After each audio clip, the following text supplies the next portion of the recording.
Les Écossais, qui débutent ce RBS 6 Nations à domicile, n'ont connu qu'une défaite depuis la fin du tournoi 2016 et encore, ils ne s'étaient inclinés que d'un souffle face à l'Australie.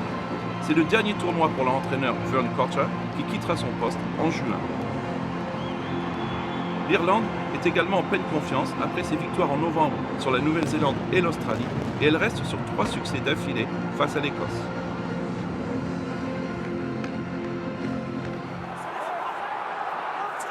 Les locaux ont été les premiers à faire sauter le verrou après seulement 8 minutes de jeu. L'Irlande défendait farouchement sur sa ligne, mais Finn Russell écartait le ballon vers l'aile. Gary Ringrose tentait sans succès d'intercepter et Stuart Hogg pouvait filer inscrire le premier essai du match et du tournoi 2017. C'est le 14e essai international pour le joueur de Glasgow. Entame parfaite pour les locaux, 7-0 avec la transformation de Greg Laidlaw. L'Irlande n'était pas encore entrée dans le match. Elle gâchait même une bonne possession en touche et les Écossais, au milieu de la première période, allaient une nouvelle fois franchir la défense des Verts. Encore une fois, c'était Hogg qui était à la finition grâce à sa vitesse et une feinte de passe pour Seymour sur son aile avant d'aplatir dans l'embut des visiteurs. Avec l'instauration cette année des points de bonus, l'Écosse était déjà à mi-chemin à 60 minutes du coup de sifflet final pour le bonus offensif. Transformation de Laidlaw malgré le vent et 14-0 au tableau d'affichage.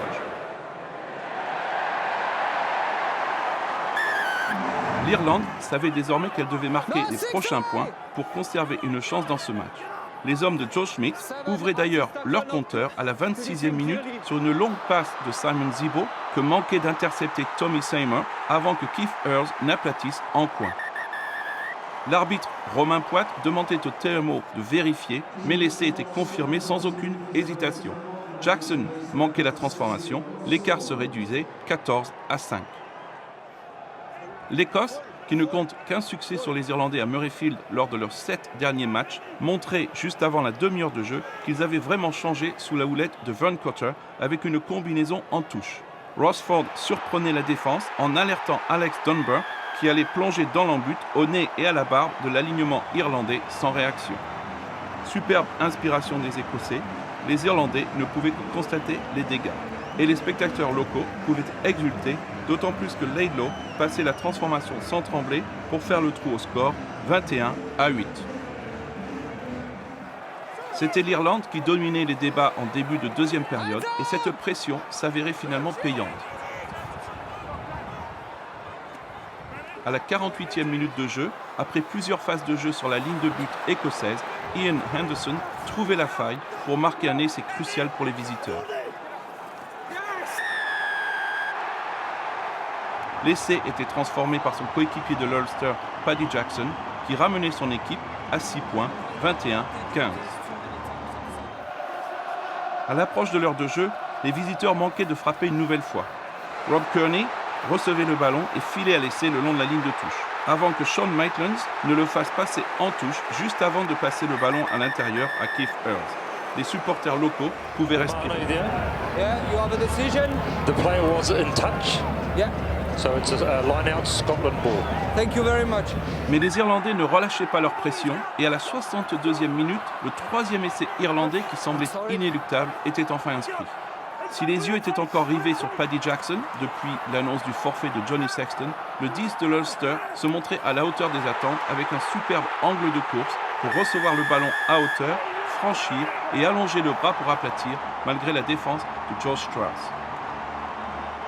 Il transformait lui-même sa réalisation et l'Irlande passait pour la première fois du match devant au score 22-21. Les Irlandais avaient renversé le cours du match et dominé. Mais les Écossais ne paniquaient pas et parvenaient même à remonter le terrain pour se retrouver en bonne position.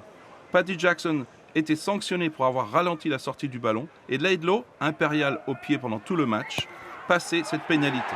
L'Écosse repassait devant au score 24-22 dans un match à suspense. L'Irlande ne parvenait pas à placer un mouvement offensif dangereux et c'était l'Écosse qui finissait plus fort avec une domination territoriale et en possession. Lors des derniers instants de la rencontre, Laidlaw passait même une dernière pénalité à la sirène pour assurer la victoire 27-22. Les célébrations pouvaient commencer à Édimbourg. La cote qui était de 25 contre 1 pour une victoire de l'Écosse dans ce tournoi, avait aujourd'hui beaucoup baissé. Il faut remonter à 2006 pour une victoire écossaise lors du premier match du tournoi. L'Irlande doit-elle se contenter du bonus défensif après ce match qu'elle a sans doute perdu à cause de sa première mi-temps catastrophique? Score final au BT Murrayfield, Écosse 27, Irlande 22.